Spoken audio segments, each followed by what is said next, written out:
It's not a speech and I won't take long. Though I came with the intention I'll speak for about half an hour. But now I have decided I'll not speak more than 5 minutes, for more than 5 minutes. Because now the proceedings are on. One is having come late and then imposing myself for such a long time, not in order. Well, that's why I'll tend to be very, very brief. That too, I'll also talk on one or two aspects that you have mentioned here.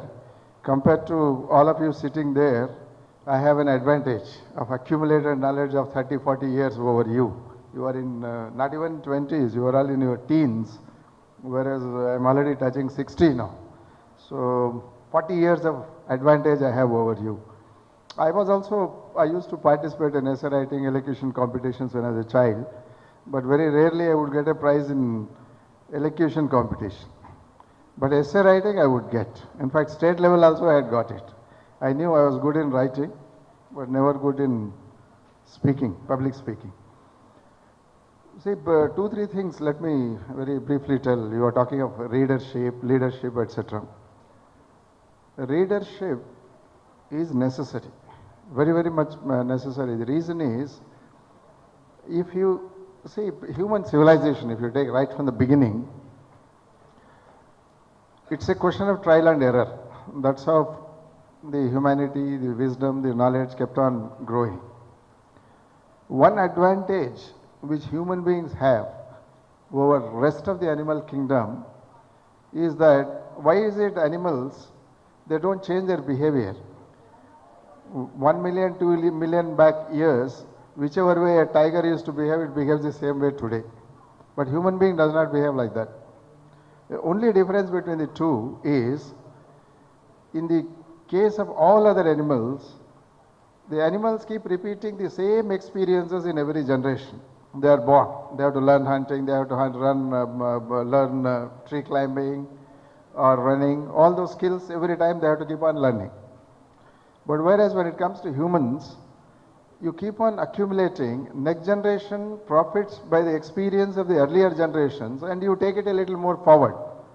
That's how, compared to a million years back, now we are much, much more ahead. We don't have to again learn how to make fire. The classic expression that we keep giving, you don't have to reinvent the wheel, because somebody has invented for you, you start using it. Other animals don't do, we keep doing it. That's why, if you have to profit by the earlier generation's experiences, you have to read what books they have left behind, what knowledge they have left behind. There is no other way. In Indian culture context itself, if you see, Shruti, Smriti, these two were the basis. In the sense, either you hear from what the earlier people have done and then profit by that and then go ahead. You commit to memory and then launch yourself further. And that's what they used to do. Fortunately for us, every generation in the past, their knowledge they have kept on recording, they have left a lot of wealth of books, knowledge. These are the windows through which you should peep and see into these great minds, learn from them and then advance. That's how the civilization advances. That's why reading is very, very important. Particularly to all my young friends, I would advocate, read as many biographies as possible. There is a lot to learn from others' lives. But don't blindly imitate, don't blindly ape. Einstein might be a great man, Mahatma Gandhi might be a great man, but don't just try to imbibe what all they did and try to replicate. It's not necessary, and many times it doesn't work. But then you will have to apply your own thinking, your own rationale, your own intellect to what you have read. And then see what you accept, you accept. Mahatma Gandhi's life also, there are a lot of situations which you don't agree with. The way he brought up his children, the way he behaved with some of his close associates when they did not agree with him, the way he used to blackmail them into submission. All those things need not be practiced. Even if you try to do it, you will fail. The friends will start abandoning you. They tolerated him because he was a Mahatma, but they won't tolerate you. So what is relevant in your case, take that And then what does not appeal to you, what is not relevant to you, you can drop that. But reading is very, very important. If Vivekananda did not become Vivekananda without reading, Mahatma Gandhi did not become Mahatma Gandhi without reading, Abdul Kalam did not become Abdul Kalam without reading. Quite a few of you must be rooted in sciences. I myself am a chemical engineer from IIT Chennai. I used to think that science is everything, technology is everything, till I got into the services and then starting the rest of the world. Then I started realizing the importance of humanities. Subjects like psychology, history, political science, economics, what an impact they make on our lives.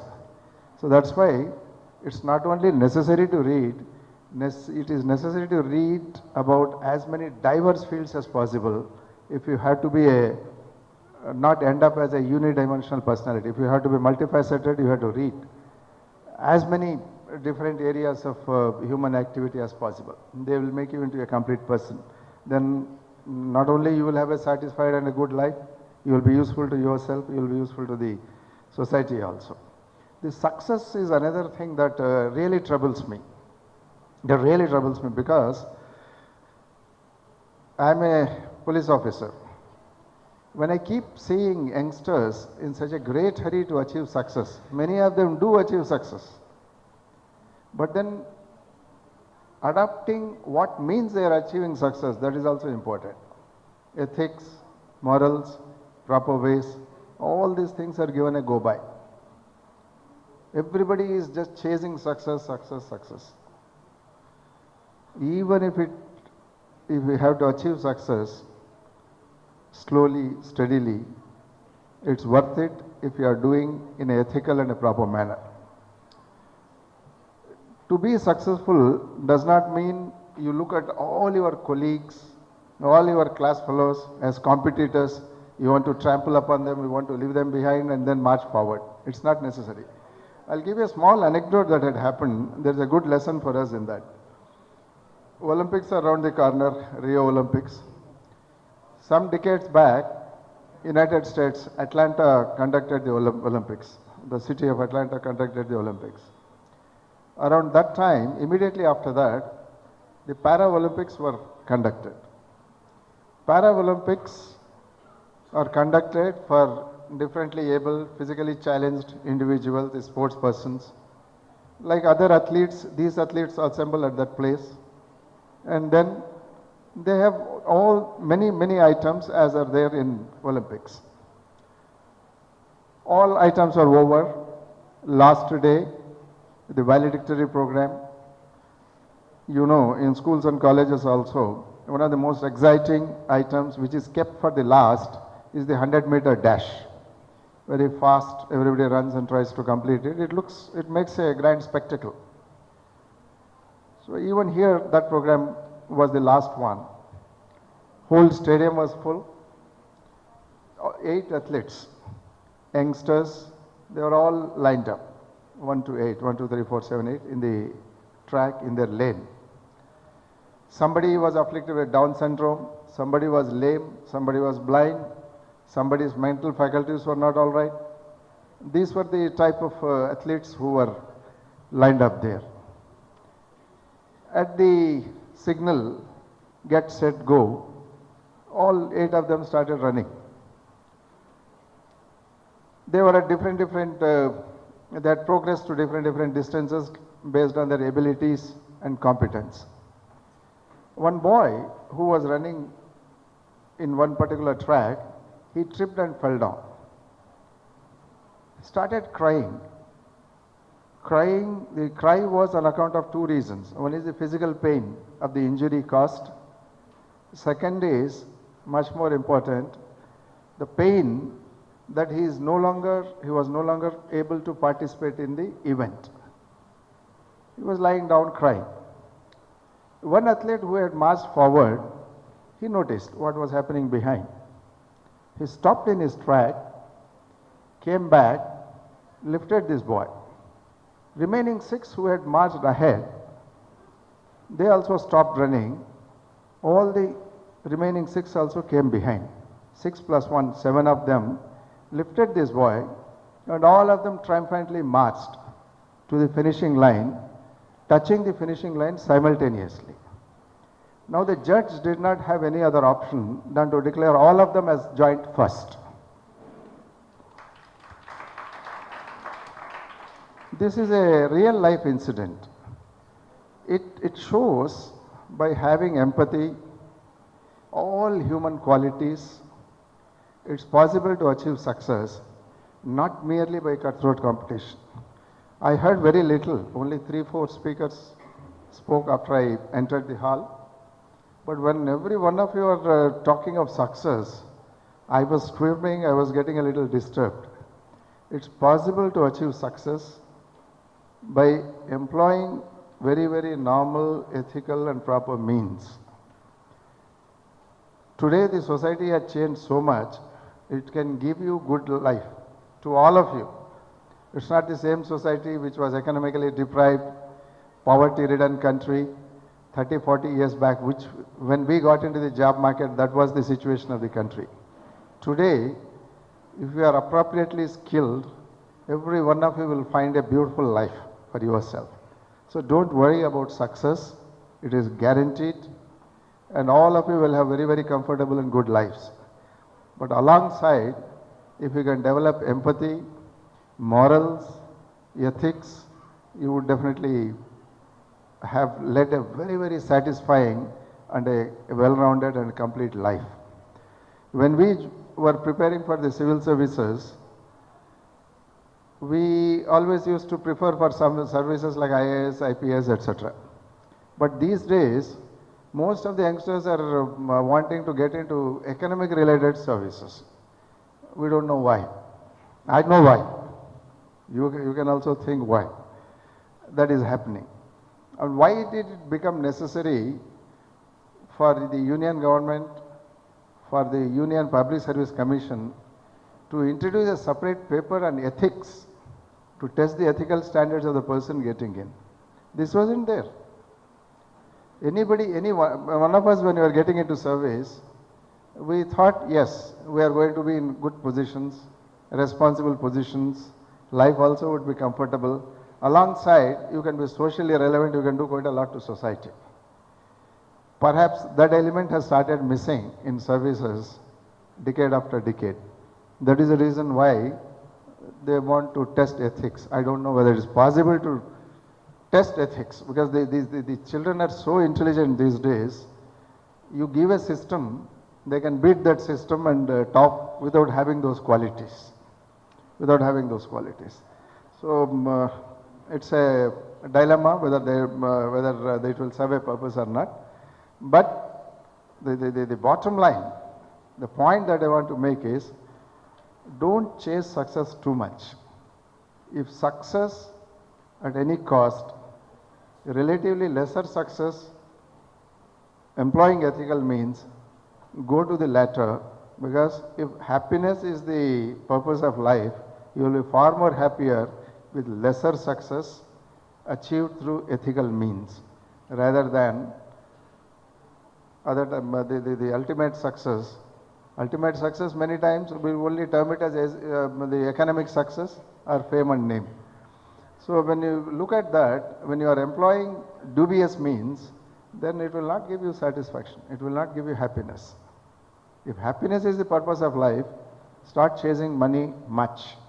To some extent it is necessary, not beyond. Satya Sai Baba had once told in one of his birthday discourses, success or wealth should be like a shoe in your feet. It should be of appropriate size. If it is small, it pinches and then you are not comfortable in wearing it or moving around. If it is too big, then also it is useless, you can't use it. Wealth also should be like that.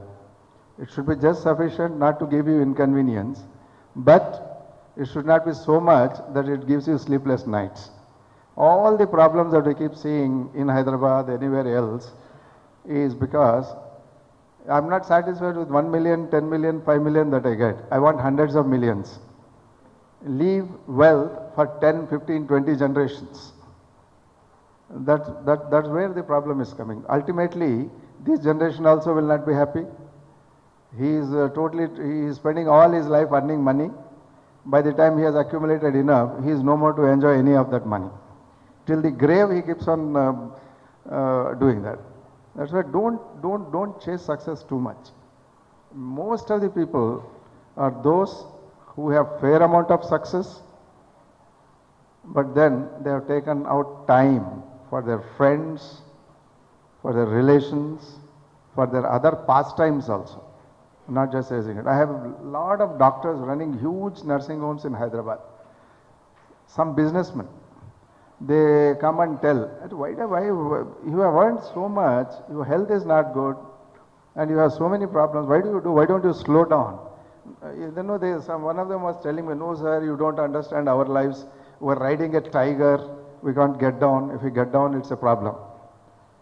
Quite a few friends I have seen, particularly among the doctors, we had this discussion. One or two of them, I'm really happy, they knew when to stop, when to slow down, and then start doing other activities. There are a few who are pursuing literature, few other pursuing sports, games, and everything that is going on. Anyway, I will not go on success. To the youngsters, you firmly etch it in your minds at this stage of your life itself. Success should not come at a cost. To whatever extent you can achieve it well, use it for your happiness, for the happiness of your family, keeping all your relations intact. So do that and don't go beyond that. Actually, Javed Akhtar, the famous Urdu poet, he was here some time back. He was reciting his poems. In one poem, he came up with a dilemma, quite nicely said in Urdu, but I'll put it in English for all your comprehension. He said, look, when I'm marching ahead in a crowd, I want success. I want to be better than others. When I'm doing that, I'll have to make the others fall in front of me, trample over them and then go. Then only I can be better than them, I should leave them behind and go. But when I think that is unethical, that is wrong because I'm hurting somebody else, if I try to stop, the man who is coming behind me will not leave. He will trample over me and go. Either I get trampled over or I have to trample over somebody. This is the dilemma all of us face, but all of us have to come into equilibrium and then decide to what extent I can go and not beyond. That requires a lot of wisdom. If you get into our culture and see, this is what is called sthita pragnata. That's a very loaded word which needs to be inculcated. Many of you talked on culture. Yes, culture gives you happiness, but then you have to understand the true meaning of your culture and what your culture teaches. Every culture has its moorings. So these are some of the stray thoughts that are coming to my mind after listening to three, four of you.